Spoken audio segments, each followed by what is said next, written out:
মৃত্যু হওয়ার সাথে সাথেই মৃত ব্যক্তি বুঝতে পারে না যে সে মারা গেছে।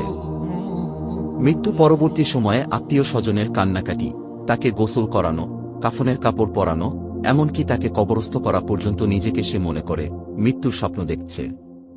যখন তাকে মাটিতে শোয়ানো হচ্ছে তখনও তিনি স্বপ্নের ঘোরে থাকেন আর মনে করতে থাকেন এটি একটি স্বপ্ন। তারপরে সে চিৎকার করে, কিন্তু কেউ তার চিৎকার শুনে না।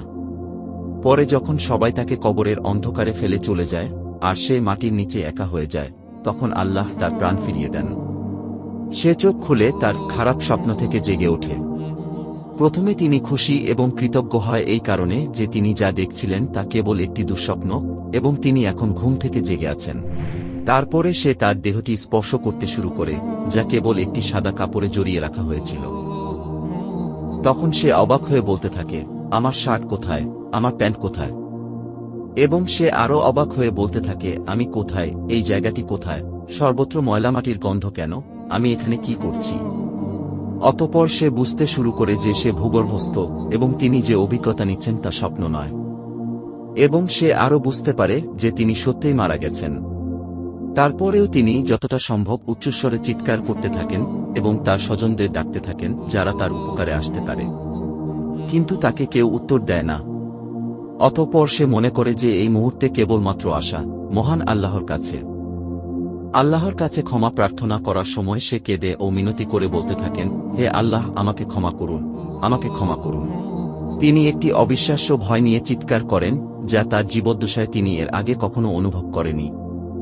যদি তিনি একজন ভালো ব্যক্তি হন, তাহলে হাসি মুখে দুজন ফেরেশতা তাকে সান্ত্বনা দেওয়ার জন্য তাকে সর্বোত্তম সেবা করবেন।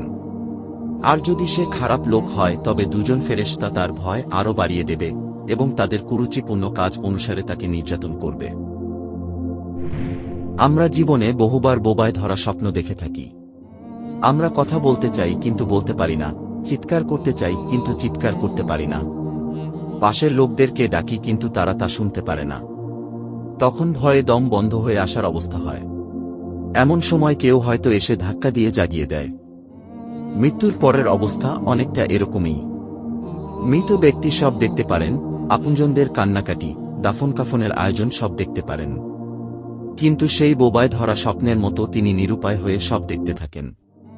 মৃত্যুর শুরু থেকে তার জীবনে ঘটে যাওয়া সমস্ত ঘটনাবলী তিনি দেখতে থাকেন ভয়ঙ্কর স্বপ্নের মতো। হে আল্লাহ, আমার সমস্ত গুনাহগুলো ও আমার মা বাবা, স্ত্রী, সন্তান এবং আমার পরিবার এবং বন্ধুবান্ধব সকলের গুনাহ ক্ষমা করুন। হে আল্লাহ, যতক্ষণ না আমি খাঁটি ঈমানদার বান্দা এবং আপনার সাথে দেখা করার জন্য প্রস্তুত না হই, ততক্ষণ পর্যন্ত আমার জীবন গ্রহণ করবেন না। হে আল্লাহ, আমাদেরকে হেদায়েত করুন।